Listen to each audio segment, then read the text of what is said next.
Harinath, who is now in Anna's lab. So Harinath did most of the biochemistry, and I just have been very obnoxious supervisor. So and then I'll show you something, some data from a 6 months visitor who came from VIT, and she was quite remarkable, because I'll show you the data and you will then understand why I think that she was remarkable. And I'd never seen somebody achieving so much in 6 months. So the first part of the talk will be Aparna and Harinath's work, and the second part of the talk would be Rituparna's talk, who was a master's student in VIT and came to my lab for 6 months, and now she is in Göttingen. Okay, so the first thing that, this is something that you already know, and I don't have to give you an introduction. I'll simply tell you what it is. So these is two different transports happening in the same axon. So this is the sensory neuron, the chorotonal neuron on the larval body wall, and this is an intact larva. And thanks to Sandhya and Sudeep, they have developed a system by which one can actually hold a live Drosophila larva and watch the axonal transport inside their axons. And I think it is really remarkable. Unfortunately, we haven't yet exploited this system so far, but hopefully once Sandhya re-establishes her lab next door, and I'm looking forward to that, we will be full-time exploiting this system. So we will, I think this has a terrific potential, and we have to utilize it. So this is the syntaxin GFP, and you see this bidirectional transport, and this is played almost in real time, so this is not speeded up. This is mitochondria, mito-GFP. The same system, how a particular neurotransmitter synthesizing enzyme called cholinesterase transferase. What you see here is a larvae expressing cholinesterase transferase GFP in cholinergic neurons, and this is where it localizes. This is the region of the larval brain where all the synapses are located. So that's why the Drosophila larva is a terrific system, where the sensory neurons on the larval body wall, here you see the segmental pattern and the stereotypic organization of the sensory neurons. You may not see all that from the back, but there is a very well defined stereotypic organization of these neurons. And they send their axons to the brain, larval brain. There are also some interneurons in the brain which also sends their axon to the neuropil, and all cholinergic all the sensory neurons and the central nervous system neurons are cholinergic. And in Drosophila, the neuromuscular junction uses glutamate as the neurotransmitter, and this made our job very simple. One should, if you look at this segmental nerve, you know that this is the cell body side and this is the synapse side. So it's a parallel bundle of axons in which you can actually observe the unidirectional transport of material towards the synapse. And this is also particularly useful for cholinergic system. So all we wanted to know is, or we still want to know, that how, so this is GFP-CHA expressed in cholinergic neurons, and as you see, a large majority of it is located in the synapses. A little bit of it is found in the cell bodies and dendrites, and as well as some of it in the axon, but a large majority is in the synapse. Cholinesterase transferase is a soluble protein.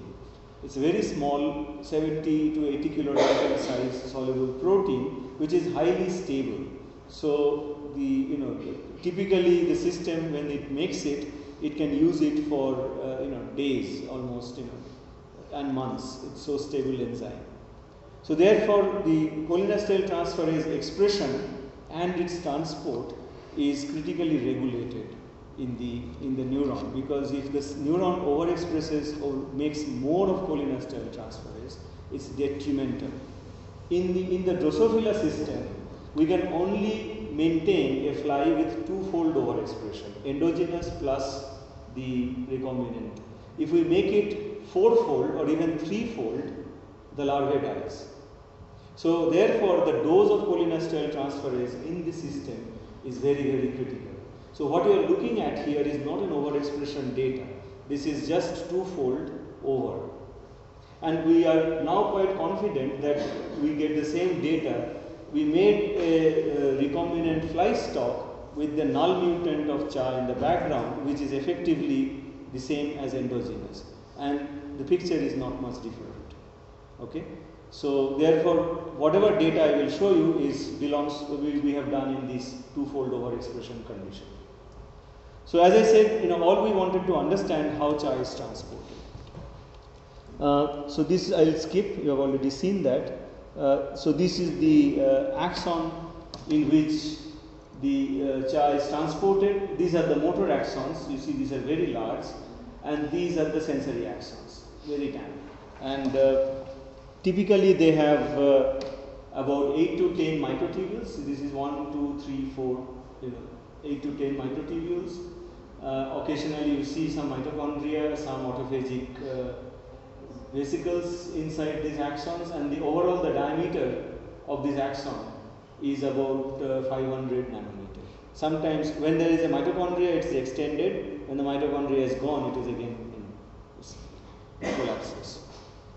So this is the tunnel through which the cholinesterase transferase must transport. Now we started with a very simple hypothesis, what is kind of an intuitive hypothesis, which anybody would set up, saying that okay, if you want to deliver a cargo, you must pick it up, transport, and deliver it to a destination. And we thought that here we got a single soluble protein, and we should be able to and which is majority of which is local enriched at the synapse, and it is made in the cell body.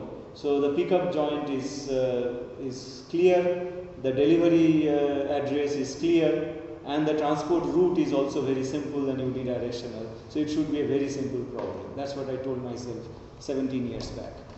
So therefore we just wanted to find the motor that will transport it, and then we will find out we will solve these 3 problems, and it will be done. Well, of course it is not done, and I'm still not even here to say that I really understand it. So we in the process we learned many other things, and I have told you some of it during the school, that how the motor assembles, and today I will tell you more about what Aparna did, and we also did something more which part of it is in Akanksha's poster, and I will not talk about it. Okay, so just to refresh your memory, this is the kinesin 2 motor, which is a heterotrimeric complex conserved from Chlamydomonas to humans, and we found that this complex can assemble itself. So this is a self-assembled complex which is perhaps it is regulated inside the cell through certain modifications, but at least in vitro this heterotrimeric complex can form, provided you express the motor simultaneously along with the accessory protein. So therefore the complex is very stable when they are co-expressed. If they are expressed separately, they are unstable, they disappear. So that's a simple way of controlling the level of the motor. The transport pathway, as I already said, is very simple. The CHA is soluble protein made here and located there. Okay, so this is a recent review which proposed that cholinesterase transferase is a very important enzyme, and accumulation of CHA activity and including acetylcholinesterase in the axon may cause the trigger for the A beta plaque formation, and that is the hypothesis this review has proposed. And there are now quite a few experimental documentations which also supports this hypothesis, but it is still an hypothesis. Just to tell you what the cholinesterase transferase, where it works, this is a presynaptic compartment. Most of the cholinesterase transferase will be distributed in the cytoplasm of this compartment. There will be these vesicles which will which will be filled with acetylcholine. There will be a vesicular acetylcholine transporter on these vesicles, which will pack the acetylcholine that is made in this cytoplasm. The acetylcholine, once it is released, binds to the receptor, and then there is this enzyme called acetylcholine esterase, which is a very high fidelity enzyme which will cleave the acetylcholine very quickly, and then that will deactivate the receptor. Then the choline will passively be transported back through the hemicholine sensitive channels, and then there again they will be recycled and form the acetylcholine. So this is the job of the cholinesterase transferase. Okay, and this is a system which has been highly well understood in terms of pharmacology. The large variety of pesticides and insecticides and all kind of insect control systems, including the good night vaporizers that you use in your room, and certainly some of the faculty are also using it now, uses a product which is a chrysanthemum flower extract called alatrine, and that alatrine blocks the acetylcholine esterase activity. So there are many different, both soluble and insoluble. I will not get dragged into that discussion, maybe after my talk. Yes, it does, the short answer is. Okay, so a lot of studies were done with CHA very early on, since 1940s, because as soon as the slow axonal transport was discovered with neurofilament, there was this lady in Czechoslovakia, right, or Poland. I forgot her name. Do you know? Do you remember? Can't remember.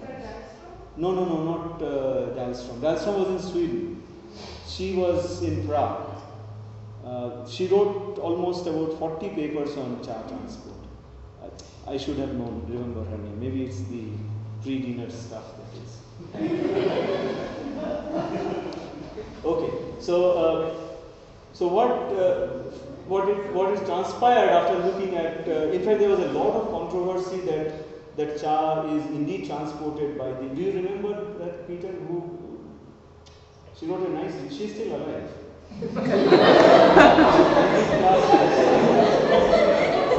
Anyway, I will get back. The paper is with this laptop. No, I get very impatient if I can't remember. Sorry, it's my fault. Okay, so finally it turned out that indeed CHA is transported in the axon in an anterograde direction, and these axonal ligature studies showed that the rate of transport of CHA is much slower. So this is the rate of accumulation of cholinesterase transferase in the anterograde direction. This is the retrograde direction. This is the rate of transport of acetylcholine esterase, anterograde, retrograde. Look at the time axis. This is 0 to 50 hour. This is 0 to 96 hour. So, and then it peaks within 0 to 10 hour, where it's still linear after 96 hours. So this was the basis for suggesting that cholinesterase transferase is a slow component cargo.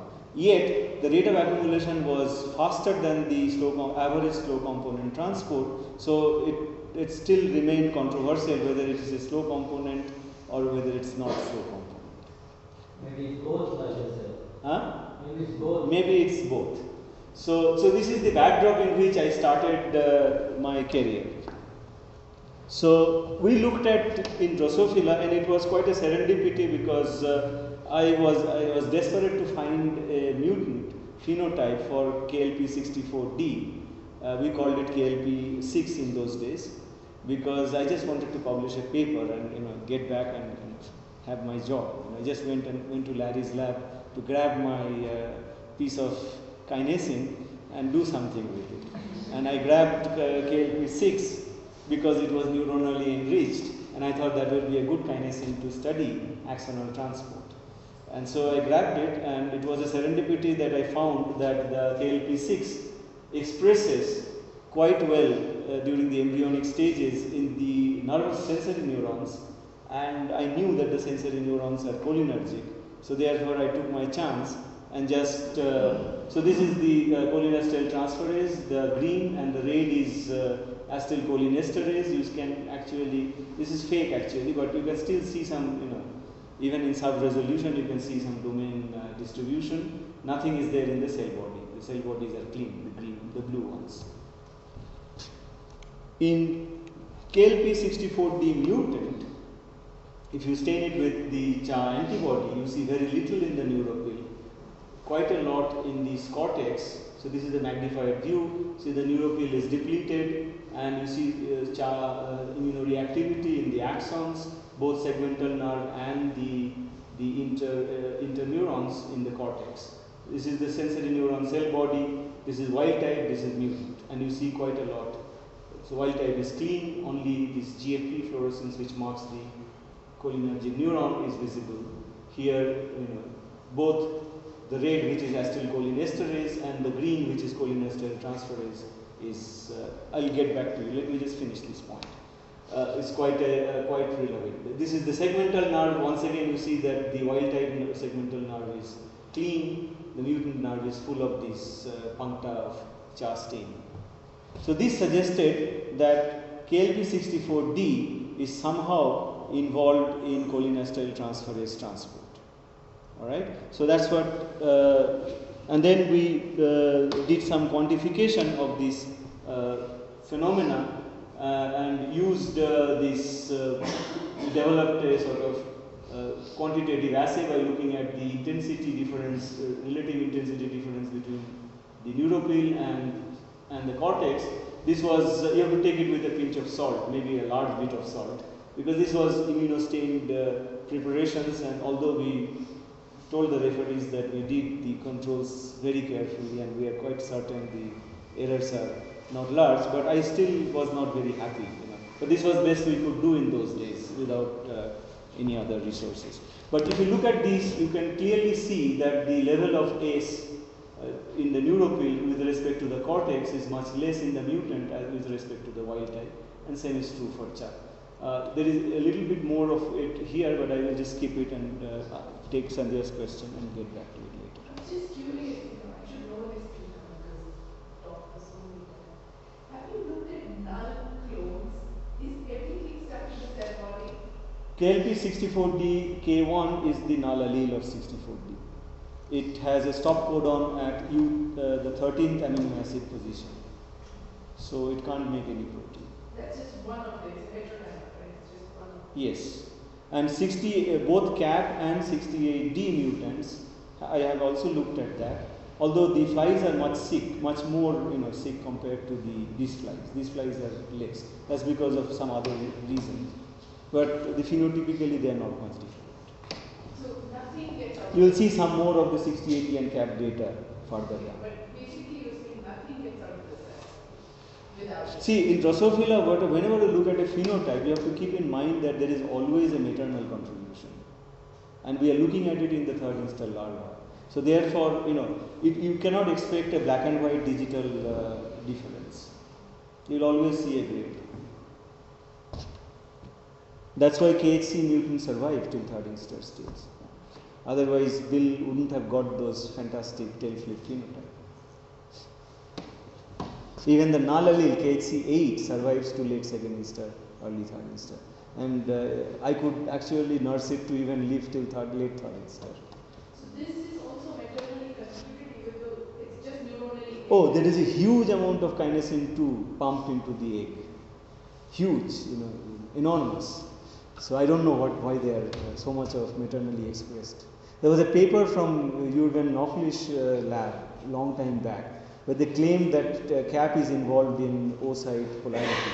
But again, I don't want to get distracted in those discussions right now. Okay, so let's get back to cholinesterase transferase. So then what we did was we systematically looked at the Drosophila cholinesterase transferase. We found that the Drosophila cholinesterase transferase is mostly soluble. This is the soluble extract at 100,000 G supernatant density gradient, and it co-sediments with KLP68D and CAP, which are the two as I told you earlier, the two obligate subunits of kinesin 2. So kinesin, heterotrimeric kinesin 2, especially KLV64D, can't be functional without 68D and cap, and therefore if CHA is co-sedimented with 68D and cap, then it must co-sediment with KLV64D. There is no other way. It can be otherwise. When we extracted CHA with Triton, and it is known that 10% of the soluble CHA at the presynaptic compartment are membrane associated. 10% of the total CHA are membrane associated. How they associate to the membrane is not known, but it is known that they are membrane associated and can be extracted with Triton X100. So this is the Triton X100 product of the adult brain, and you see a spray. And you would expect that because the membrane associated proteins will float on the sucrose gradient, so you will see them on the top, and but still you see that there is a good agreement.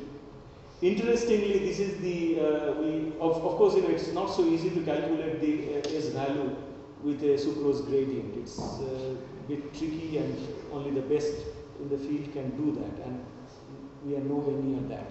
So, but in our rough estimate, this comes to about 8 to 9S, which is also the size of purified kinesin 2 of sea urchin. So therefore, this suggests that the CHA and kinesin 2 complex, if at all it is a complex, is not much bigger than the kinesin 2. The hydrodynamic radius of this complex is not much bigger than kinesin 2. And this is something that I want you to keep in mind when I will make my final argument. Okay, so this is the also the demonstration that most of the CHA is soluble. This is GFP CHA expressed in cholinergic neurons, and this is the live preparations, and you see a lot of fluorescence in the cell body. This is the fixed Triton extracted preparation, the same region, same neuron, and you only see them some few puncta and the synapse. So this is the demonstration that the presynaptic CHA is indeed membrane associated, and they can get fixed very well so that they won't get extracted with Triton. But soluble CHA is everywhere. In fact, here you don't see that kind of prominent localization because it's masked with a lot of fluorescence all over. So essentially, the native CHA is soluble and present in the cytoplasm. You can also pull down the soluble CHA. This is the AMP-PNP microtubule pellet, which to demonstrate that functional kinesin 2, which associates with microtubule, part of it can also pull down CHA. So some part of the total CHA is transported by kinesin 2. That was the second confirmation that indeed kinesin 2 could be physically associated with CHA. So we made a GFP CHA construct. I already showed you just before the expression pattern. This was an N-terminal fusion protein which is functionally active. It can replace the CHA mutant and rescue the phenotype. This is the size. This is the endogenous protein. This is the recombinant protein, and we also showed that one can pull it down using. This is 64D GFP. This is GFP CHA. I think one of these is pulled down.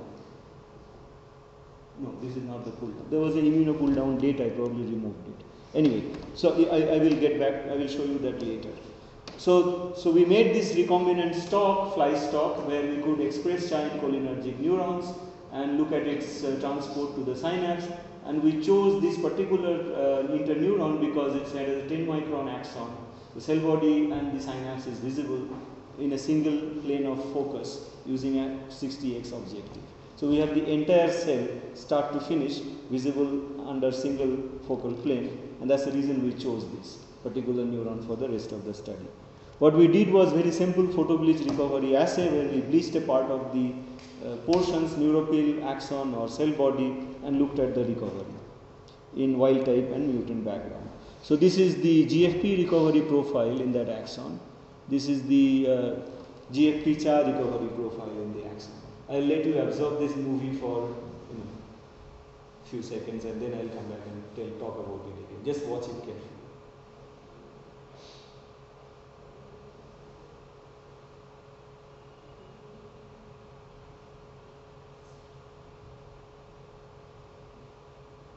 Now tell me, what do you see here? Do you see some, you saw the movies that Shubhajit showed in the morning. Is it similar or different?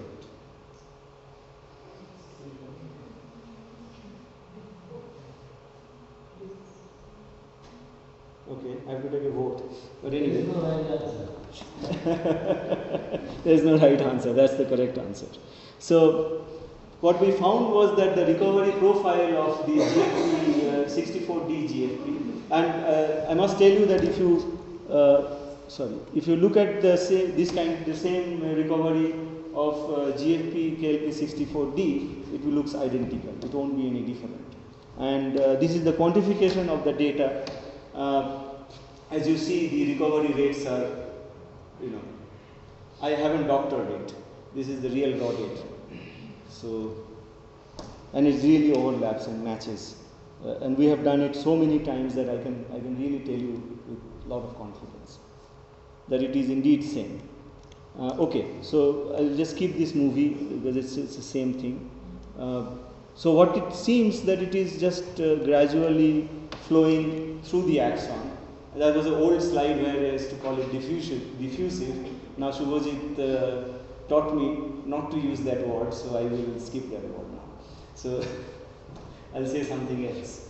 Okay, so therefore we started taking a guess that if CHA is associated with kinesin 2 and if it is transported by kinesin 2, then where could it associate with the motor?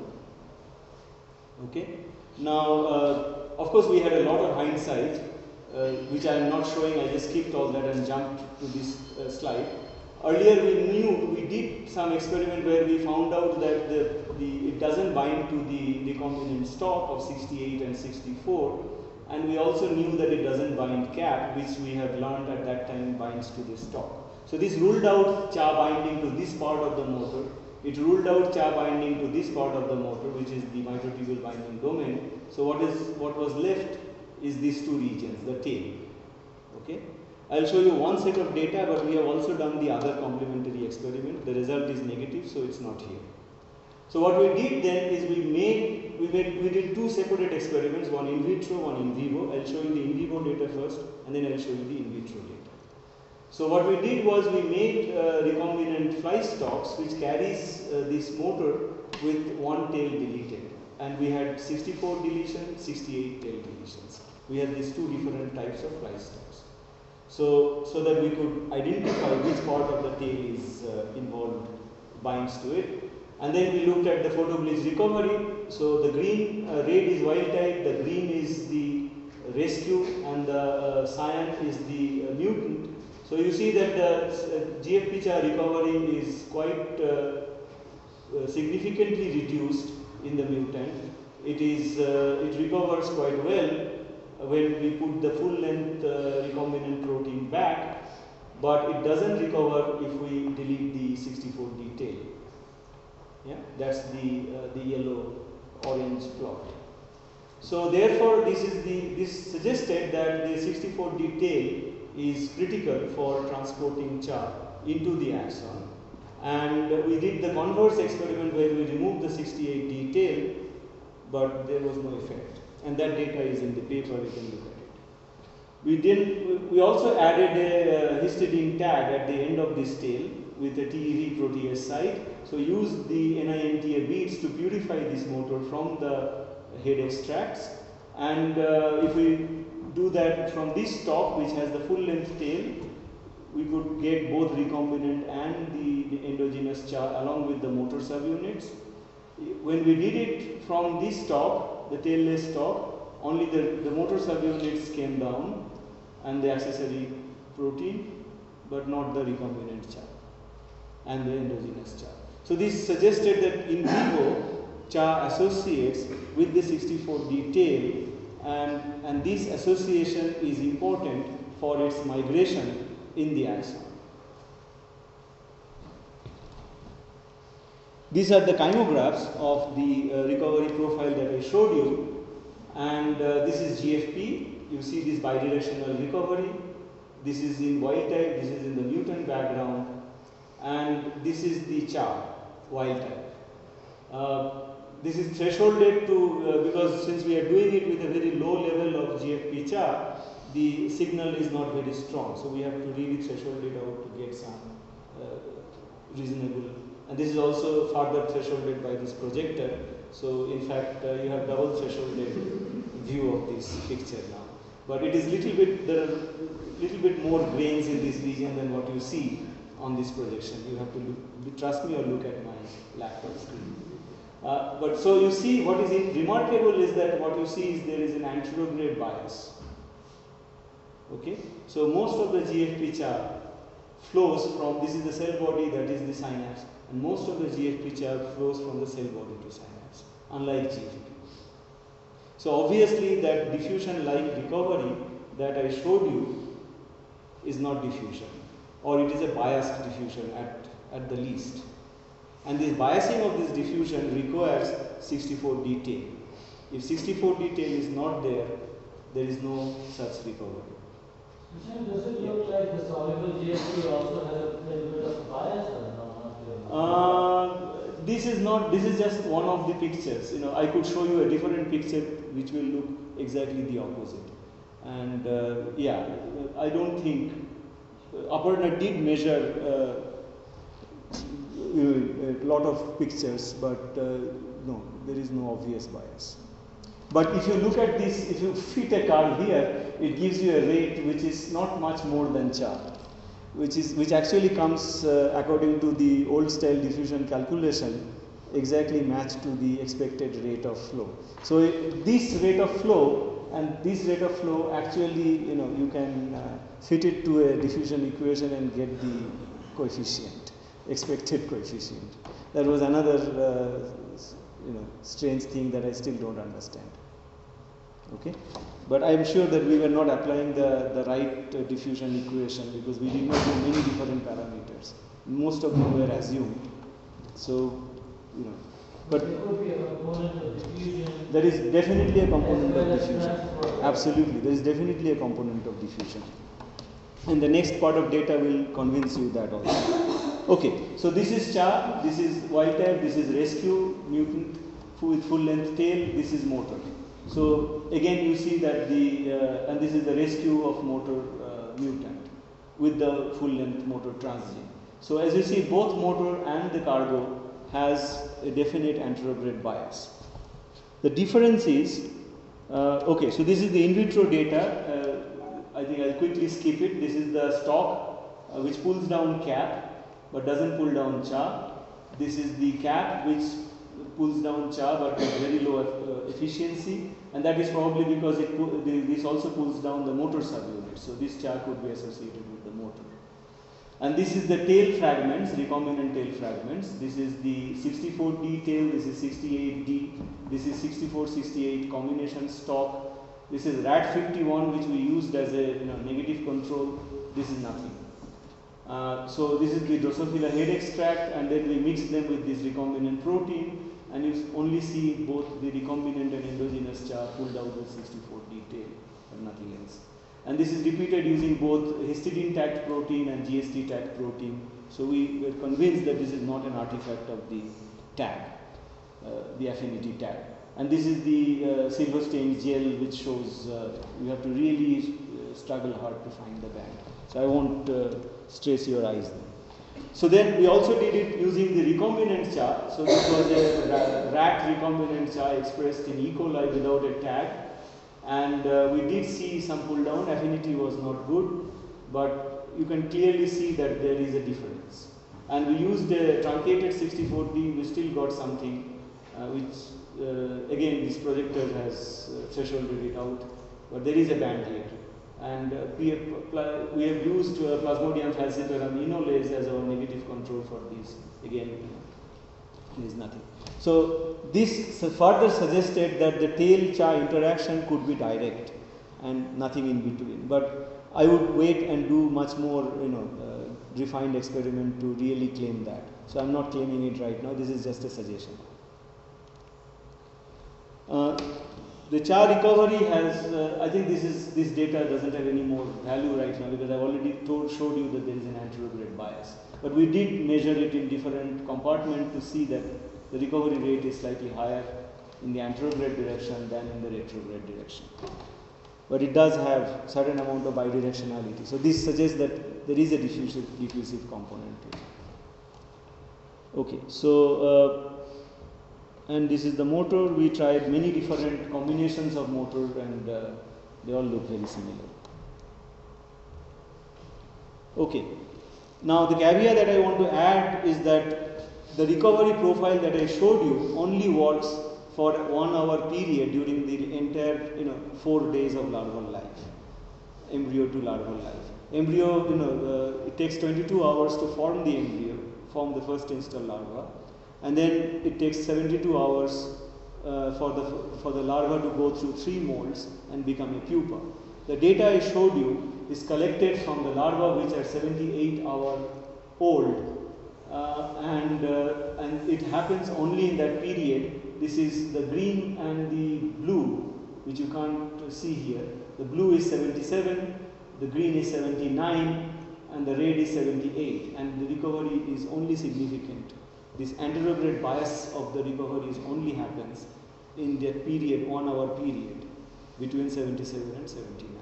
So therefore the Cha transport, if it happens only for a short period of time during the the life of this organism. And this is perhaps the reason why those old-fashioned axonal ligature experiments gave a slow rate, because they ligated the nerve, waited for 2 days, 3 days to look at the rate of accumulation, and then computed the rate over the entire period when the flow is actually occurring for a brief period during that whole process. So imagine if we have ligated this nerve and waited for the entire larval period and calculated the rate, we would have got a slow rate because it would be diluted by the entire time scale, right? But the ligature was done in the mouse or rat, probably, right? Yes. And But yeah. I would assume that if CHAD is not synthesized in the axon in the synapse, it has to be constitutively transported from the cell body. Right? That's the belief. That's the belief. Yes. But I think, of course, I can't really rule it out anyway, but this is my guess that if we do the similar experiments in rat sciatic nerve or mice sciatic nerve, we would get a similar result. Yeah, but then when the mice grow old, then where would the chat come from? Right? You would have to have it come from the cytoplasm. Yes, so it will come from the cytoplasm. The only thing that I'm suggesting is that it will transport for a brief period during the lifetime of this organism. It may transport for many different such short intervals, but it don't transport constitutively. That is what as people believe. But I can't really substantiate that. This is just my suggestion. And someday, if I get the opportunity, I would like to do this. So you say that there would be like these short pulses of Absolutely. transport. Yeah, the reason I am now convinced because we now repeated this experiment, as you can see in the poster. We have done it in 2 different neurons which are with different ages. So I think that the Cha transport is not constitutive. It is periodic and it happens for a short burst of time. On the other hand, when we look at the motor recovery is constitutive. The 64D GFP recovers constitutively for the entire period of the larval life. Okay? So the motor moves all the time, but it only moves Cha for 1 hour period. But what makes more sense to me is that it's possible that at this period of development, you have this sudden requirement for Cha in the synapse or whatever it is. That is what we thought. And you have a burst of Exactly. transport, but I find it hard to believe that the transport would not occur at other points, Well, that's what I see. Right now, this is all the data I have. So, I only see anterograde bias in this period. I don't see an anterograde bias in other times. So, and it's not easy to do ligature experiment in the larval nerve. So, Do you see accumulated at the synapse at other time points after? no, the same thing. The synapse accumulation is also periodic. So, we did that at different positions, near the axon, middle of the axon, near the synapse, and everywhere it's the same story. It recovers only for 1 hour. So if you take an adult fly, right? Yeah. And if So you just staying for chat, don't you see it as a synapse? it's enriched at the synapse. So it would be there for the entire life, right? Yes. So how can you say that you only have the short burst of movement? No, but as I told you that cholinesterase transferase is an extremely stable enzyme. So if you put it there, it will stay there and be functional for a long period of So time. what's the half-life of this? I can't recollect offhand, but it's really days, it's several days. You can actually keep the cholinesterase transferase on the table and it will be fine. It's a very sturdy enzyme. But it would be constantly released on the presynaptic terminal. No, so cholinesterase transferase is not Oh, released. yes. Only the acetylcholine is released. Cholinesterase transferase is soluble enzyme which is present in the presynaptic compartment. It seems difficult to believe that you would have just one burst of transport. No, I'm not saying one burst. What I'm saying is that there will be multiple such periodic events. It won't be constitutive. That's my It suggestion. would be very interesting if that was the case. That would be Yeah, but you have to do this experiment in an intact animal. You cannot do that in isolated cell because then the context is missing. But I don't know. I mean, I would also like to try it in an isolated cell, in a hippocampal culture, and see whether it is true or not. So right now I don't have any data, so it's all pure speculation, and it fits in well because I had a lot of stimulation. So, okay. So what we want to do in future is that we want to study why this 1 hour period. What actually controls the CHA kinesin 2 interaction, and what are the footprints, where exactly the tail binds CHA, what are the amino acids. So those details are something that we want to work out. We are also interested, and now Swagata and Anuttama are working on these. We are also trying to develop assays so that we would study the modes of the transport. We have some preliminary data in the poster, but we need much better than that. And then we want to look inside a live axon and compare the difference of CHA, ACE and other transports. Okay, so I'll just skip this. Now I'll switch gear and tell you about a slightly different story. Now there are not too many proteins that are known to bind kinesin tail, kinesin 2 tail rather. So one of them, I showed you one evidence right now, which is cholinesterase transferase, and the other one is RAF4, which is a presynaptic compartment vesicle associated protein and essential for forming the presynaptic compartment. But how it interacts is unclear. So therefore we also had a RAF4 stock in the lab. Aparna got it without asking me, and I'm glad that she did so. So she quietly looked at the RAF4 MRFP localizations in the neurons, and then once she got all the entire data, she came with a smiling face, as she used to be always. I've never seen her frowning, and she told me that she got something which I might be excited, and she showed me these 2 pictures, and I was really excited. If Bill Saxton was here, I would have had a very nice argument with him, but maybe I will have it over the Skype. So what she showed me is this is the same neuron that I showed you all the data so far. You normally see these little small RAF4 vesicles which are typically 50 to 100 nanometer size, but you see these large accumulations, and yet there is, we used to believe that the kinesin 2 mutants doesn't cause such axonal roadblocks, but we do see this. The tubulin GFP localizations were comparable, and we did EM, and the axons are not really obstructed. So therefore we were curious to know what will be the consequence of this loss of RAF4 transport in the kinesin 2 mutant. And I see that all of you are tired, so I will pass through the story. So this is the story that is done by Lalit, Seema and Rituparna. So Rituparna came to the lab, and she told me that she is quite excited to do some EM work, and therefore I gave her one of the hardest backbreaking work. So, and the work was to look at the fly brain in these sections and then count the synapses which has the dense core vesicles. like this, and see whether the number of such dense core vesicle containing synapses are reduced or increased in the KLP64D mutant larvae. And if any one of you have done this kind of EM, you would appreciate how hard it is to do this kind of a work in 6 months of time. And so what she found was, she found quite a remarkable set of data. She found that initially the dense core synapses forms only one junction, and as the larva ages, they form multiple contacts. So the dense core synapses evolve with the larval aging. And so this is the early third instar larva, 72 hour. This is the late third instar larva, 96 hour, and it goes through these. She did count this dense core density distribution of these synapses in the ventral ganglion, and she did a very precise experiment where she went to the same region of the ventral ganglion, which is not very easy in the EM, to make those assessments. And she also defined recognizable landmarks which can be used and reproduced.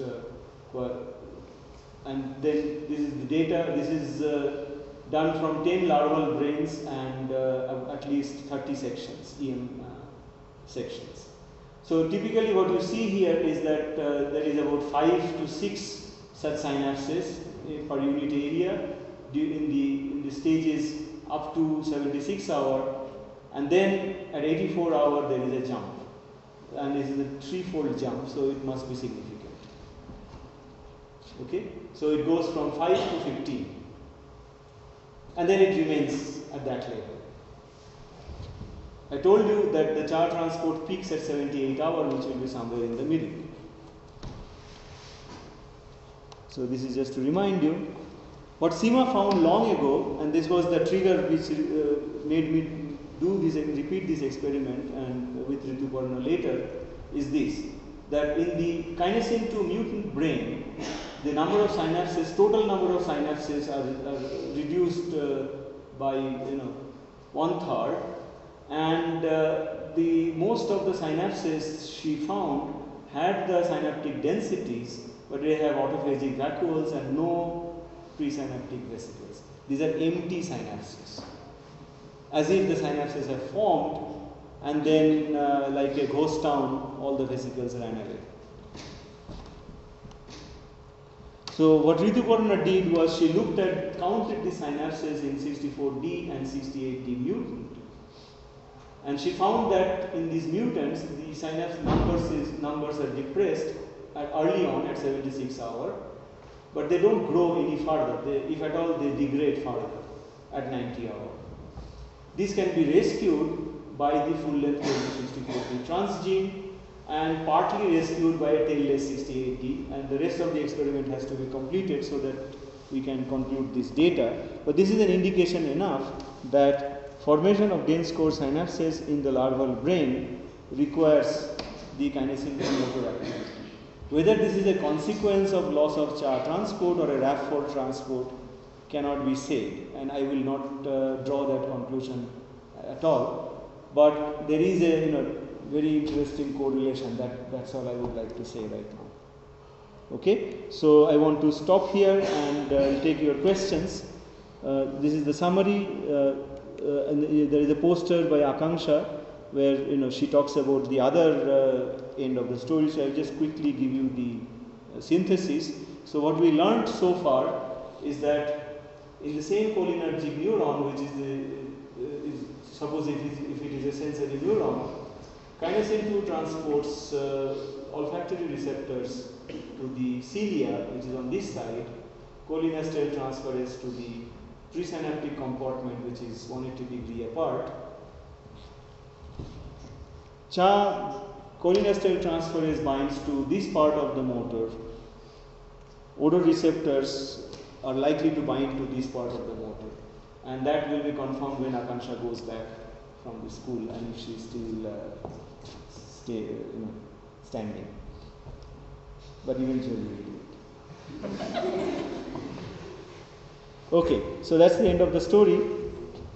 I want to leave this question with you, which is something that I am asking myself every day, that how does the same motor executes transports so diverse? I don't know the answer. Thank you very much.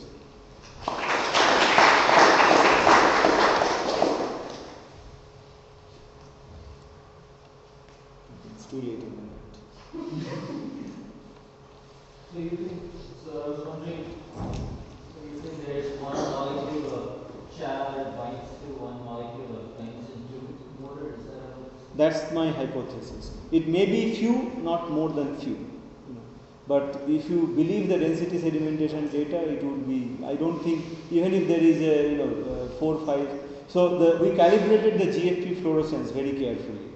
And according to our calibrations, our detection limit is 5 GFP fluorophores per voxel. I still don't believe it myself, but I think it will be order of 5 to 10. That is in that order, not more than that, not an order of magnitude bigger than that. So if you trust that, then I think it will be an oligomer at the best. Yeah. So do you think there's nothing else in the CHA? So have you done like an IP of CHA and see if something under non-denaturing condition and see if other proteins come down? Just to ask if that's. We did a CHA IP long back, but that time we only stained it with the motor antibodies. And the silver stain gel, of course, always have lots of bands.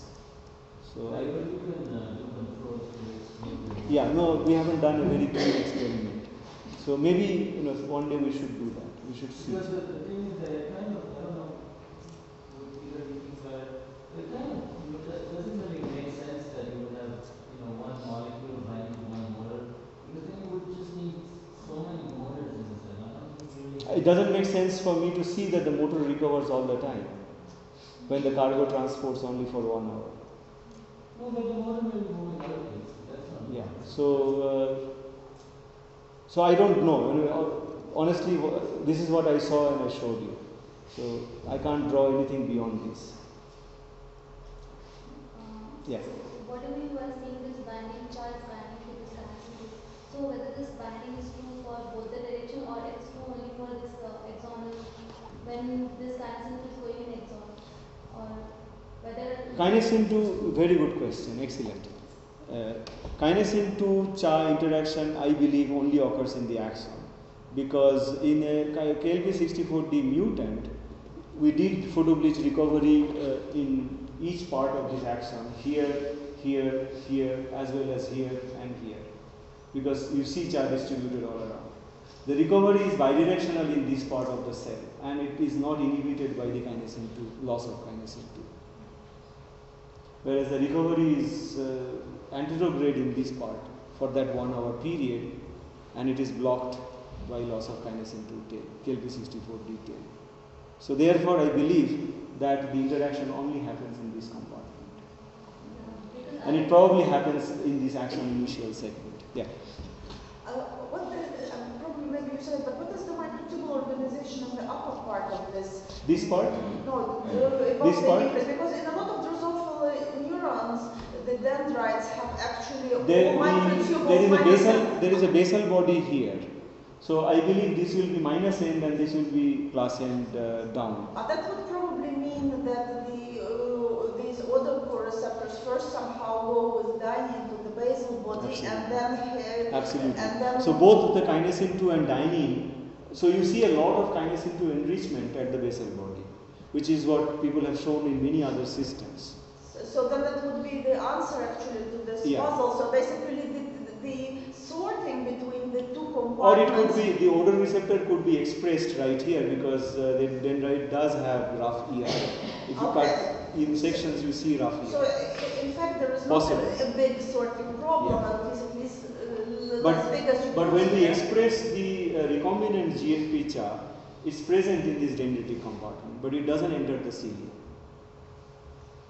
But that I guess would be something, might be something of the cilia entry mechanism. Yeah. So there is a filter. So that is, those details is something that will be quite interesting. But in principle, it could be a dynein kinesin sorting, like it also has been proposed for mammalian neurons, which which might work on Might work in this case. True. So if this protein is interacting with this kinesin 2, there is some interaction, how the release of the protein is taking place at that particular stage? I think the interaction is very weak. So it is not our pull down efficiency was very poor. And the experiments that I showed you, I think in my opinion, Harina can do it, but I doubt whether it's not very easy. You have to do it very carefully. But that's counterintuitive because in principle the carb has to be transported over quite a long along the axon for a long time. Yeah. So if you have a weak affinity, you will lose it. Exactly, you will lose it immediately. So I would expect that it must Stronger be interaction. strong. This is exactly what I expected. But what we see, if you look at the poster outside, so Aparna did some very systematic analysis. What we see is that the movement happens simultaneously in the entire axon. It is not like that it happens, a band of charge starts moving from one end to the other. So it is not a very long range transmute. So this whole axonal volume is filled with soluble charge. So what happens is that at a short period of time, that entire soluble pool of protein is just pushed. Okay. So it's like that oocyte streaming, cytoplasmic streaming, somewhat similar. It cannot be that strong. The analogy is not too strong, but similar. So you never measure affinities? We could not because it's very weak, very very weak. So it is much better if you pull it down from the head extract. But the recombinant char, bacterial char is very weak. We have to really use huge amount of it to get some.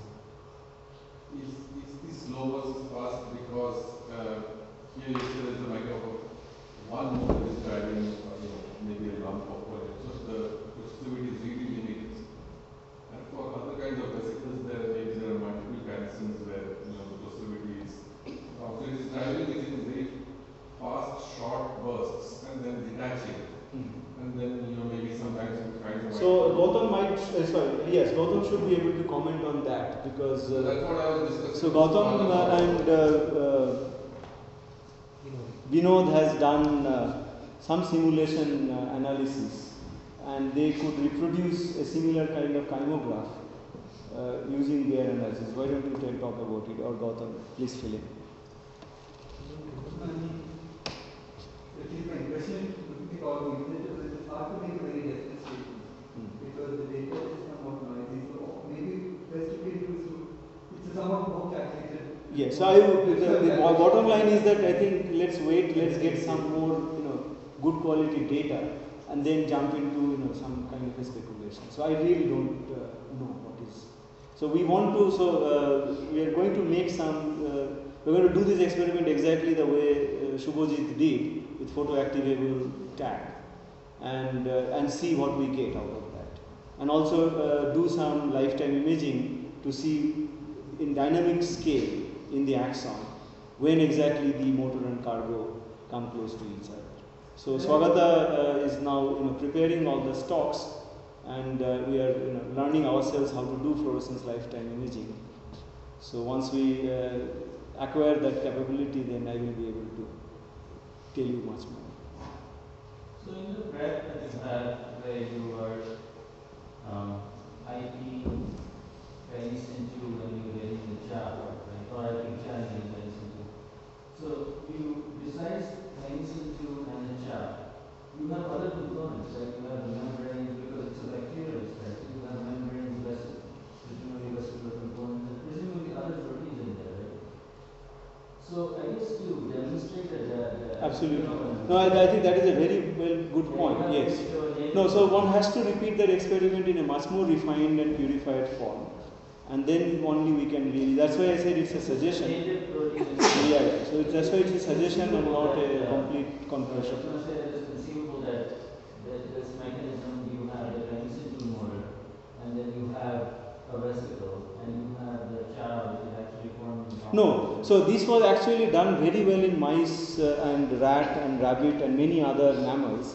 They showed that the char that accumulates in the axon ligature are monomeric and not vesicle associated. So axonal CHA is monomeric and soluble. Yeah, but see, if it's a transient association, I think the experiment in those days would not have figured out. I don't know. We can talk about it. So there was about 10 papers on measuring they showed that the ACE is transported in 4 forms, two predominant G2 and G4 forms which are soluble. Then ACE goes to the presynaptic compartment, gets proteolyzed and palmitoylated and forms this tetrameric complex which is the functional enzyme. Okay. So in case of this mutant, B2 mutant we are talking about, and the wild type, is there any difference in the expression of this protein? Is there any difference in the expression of these two proteins? Which one? In mutant one and the wild type. Which mutant? D2 mutant, something like that. Where there are defects in the movement of these molecules. You mean kinesin 2 mutant? No, the level of CHA is not reduced in kinesin 2 mutant. But it's mostly localized in the. So if you take the head extract of the mutant and wild type brain and immunostain with CHA antibody, the bands looks comparable. We can't pick up anything obvious. And that is perhaps CHA is so stable that it doesn't degrade. And maybe it has some other acetylation activity that we don't know. So that is the reason why you see it distributed throughout the cell, just enriched in the presynaptic compartment. Okay? And people thought it is mostly presynaptic because in fixed preparation you lose most of the soluble CHA. What is left is the membrane associated protein, and it only associates to the presynaptic membrane, not all plasma. And so, so we have to rediscover many things in a step backwards. Okay, thank you very much.